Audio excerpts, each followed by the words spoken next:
Salut à toutes et à tous, ici Jean. Aujourd'hui, on va plonger dans un sujet qui touche tout le monde, à un moment ou à un autre. Les gens toxiques. Que ce soit au boulot, dans nos relations personnelles ou même dans nos familles, ces individus peuvent sérieusement perturber notre bien-être. Alors comment les repérer et surtout comment se protéger de leur influence? On en parle tout de suite. Bon, on commence par les bases. Une personne toxique. C'est cette personne qui, à chaque fois que vous l'approchez, vous sentez que votre énergie se fait aspirer comme un aspirateur géant. Ces gens ne vous apportent ni soutien, ni bienveillance, et leur présence a tendance à épuiser vos batteries émotionnelles. Mais attendez, ce n'est pas toujours aussi évident. Les gens toxiques sont parfois très subtils et savent masquer leur nature sous un masque de charme et de victimisation.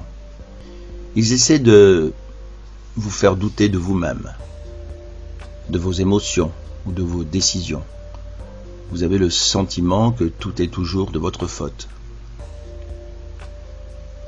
Ces personnes semblent indifférentes à vos besoins ou à vos émotions, mais très réactives quand elles se sentent ignorées ou maltraitées, même pour de petites choses. Ils vous comparent sans cesse aux autres et vous avez toujours l'impression de ne pas être assez bien pour eux. La question que tout le monde se pose, mais pourquoi sont-ils comme ça?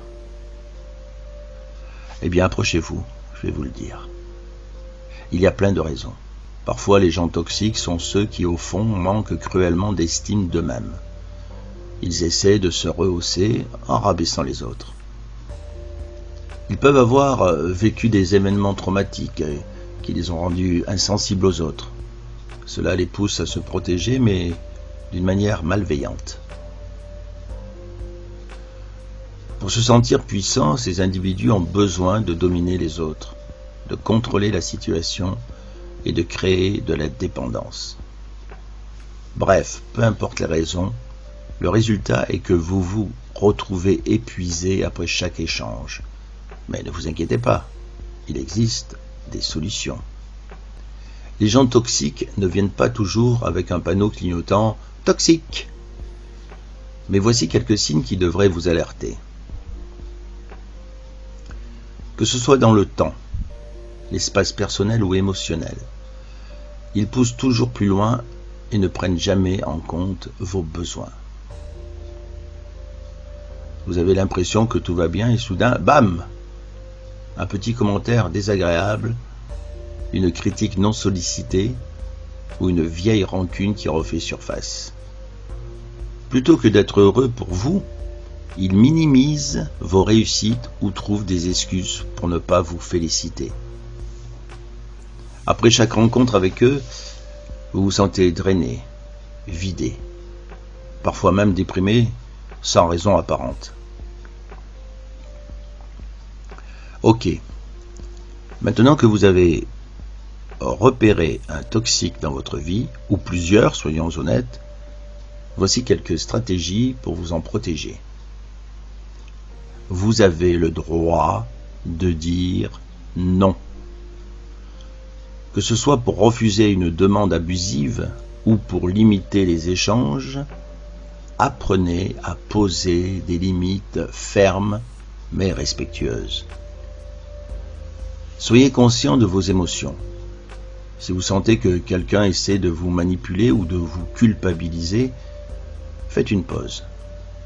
Évaluez la situation. Vous n'avez pas à accepter ce genre de comportement. Il ne s'agit pas de devenir froid, mais de ne pas vous laisser affecter par ce qu'ils disent ou font. Restez centré sur vos propres valeurs et ne prenez pas leurs actions personnellement. Si vous êtes entouré de gens toxiques, il peut être temps de reconsidérer votre cercle social. Recherchez les personnes qui vous soutiennent, vous respectent et vous aiment pour ce que vous êtes. Parfois, la meilleure solution, c'est de couper carrément les ponts avec ces personnes toxiques. Si malgré vos efforts, vous vous sentez constamment mal et que la relation ne s'améliore pas, c'est un signe qu'il est temps de passer à autre chose. Couper les ponts n'est pas un acte de cruauté, c'est un acte de préservation de votre bien-être. Vous avez le droit de choisir avec qui vous voulez partager votre énergie. Voilà, chers auditeurs, ce que j'avais à vous dire sur les gens toxiques. C'est un sujet important. Et puis si ça va toujours pas en écoutant ce podcast, allez voir un professionnel, un thérapeute.